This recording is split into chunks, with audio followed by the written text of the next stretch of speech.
1700 years ago, a Chinese alchemist named Gi Hong was renowned for his special soup that could cure diarrhea-stricken patients. The stew was deep yellow and had an intense aroma. And like many family recipes, it had a secret ingredient. But in this case, that ingredient didn't come from the kitchen. It came from the bathroom. It might seem unwise to consume feces, and today there aren't many doctors who would prescribe Gi Hong's recipe. However, exciting new research suggests that taking poop into the body in other ways might benefit our health. One such treatment is fecal microbial transplantation, and the secret to how it works lives in your gut. Trillions and trillions of bacteria, viruses, fungi, and archaea consider your bowels their home. Collectively, these microbes make up what's known as your gut microbiome, and each of these organisms possesses dynamic, specialized abilities that seem to be essential for human life. They break down our food, make vitamins, train our immune system and circadian rhythm, and even protect us from infections. In return, they receive a nice warm place to live, complete with an all-you-can-eat buffet. Some research suggests our microbiomes might start forming in the womb, but if not, they certainly get started when we're born. During a vaginal birth, infants take in some of their mother's fecal matter and microbe-filled fluids. From then on, our microbiomes are constantly diversifying with exposure to various foods and environments. This is essential for maintaining gut health.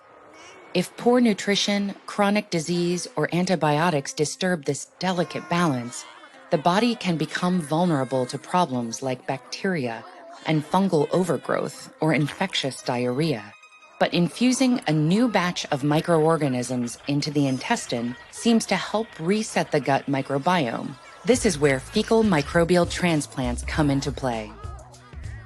This line of treatment is still very new, and there are tons of unanswered questions about how it works. So currently, the U.S. Food and Drug Administration only allows doctors to use fecal transplants experimentally for battling one of the toughest gut infections, antibiotic-resistant Clostridioides difficile.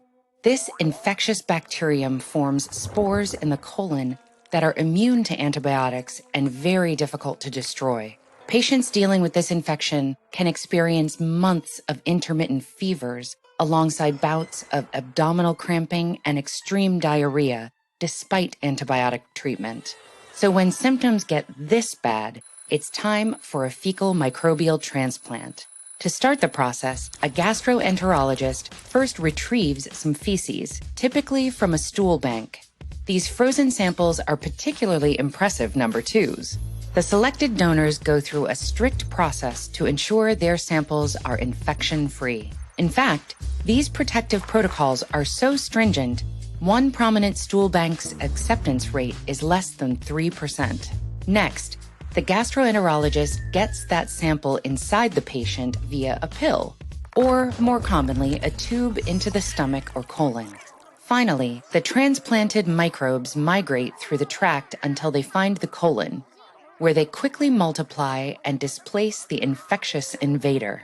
This process is so effective that it cures over 80% of patients in just one treatment. Because each stool sample is unique, the FDA still classifies fecal transplants as an experimental treatment rather than a formal medication. But promising research in rodents suggests new ways we might use fecal bacteriotherapy in the future. For example, fecal transplants from non-diabetic mice improved insulin resistance in mice with type 2 diabetes. Similarly, some studies have shown mice exhibiting anxiety and depression become calmer after transplants from their less anxious peers. Scientists studying humans have even started finding different microbial patterns associated with various intestinal, autoimmune, oncologic, and even psychiatric disorders. So it seems entirely possible that altering a patient's microbiome could allow for multiple new modes of treatment.